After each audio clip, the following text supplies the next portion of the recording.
Assalamualaikum warahmatullahi wabarakatuh. Apa kabar kawan-kawan semuanya? Kali ini saya Wawan Setiawan, CKP Angkatan 9 Kabupaten Waikanan akan menyampaikan tugas 1.1.A.8 koneksi antar materi, simpulan, dan refleksi modul. Kesimpulan dan penjelasan mengenai pemikiran-pemikiran Ki Hajar Dewantara.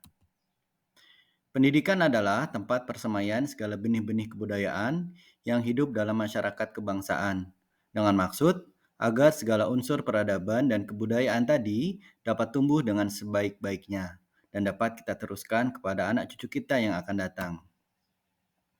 Pendidikan adalah tuntunan dalam hidup tumbuhnya anak-anak, menuntun segala kodrat yang ada pada anak-anak agar mereka dapat mencapai keselamatan dan kebahagiaan yang setinggi-tingginya, baik sebagai manusia maupun sebagai anggota masyarakat.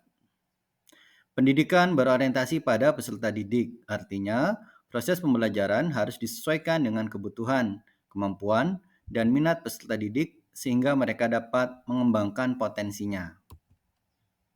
Tujuan pendidikan adalah kemerdekaan.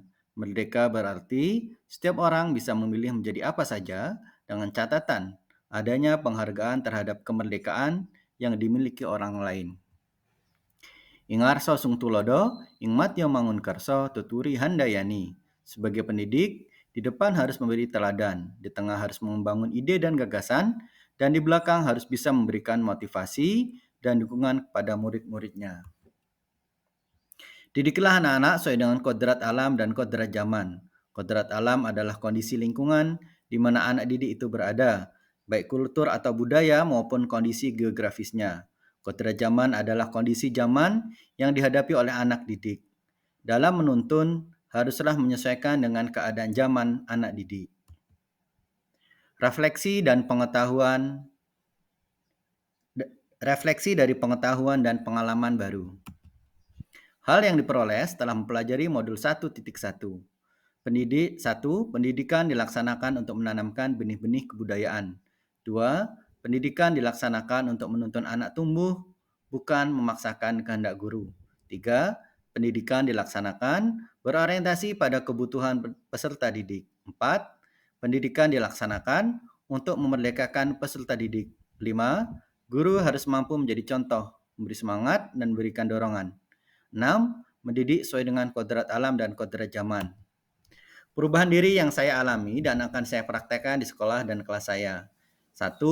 Memperbaiki cara berpikir saya dalam memandang peserta didik dan memperbaiki rencana pembelajaran yang telah saya buat.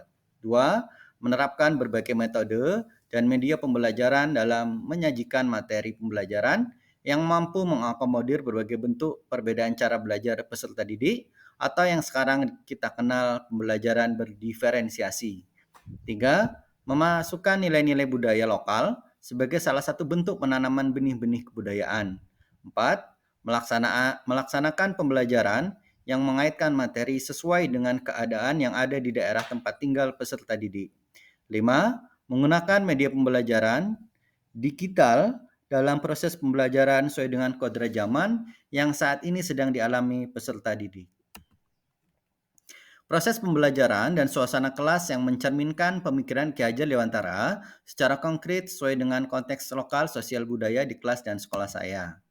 Contoh konkret suasana pembelajaran yang mencerminkan pemikiran Ki Hajar Dewantara yang ada di sekolah saya sesuai konteks lokal sosial budaya salah satunya adalah memberikan salam dalam daerah Lampung yaitu tabi pun yang dijawab dengan ya pun.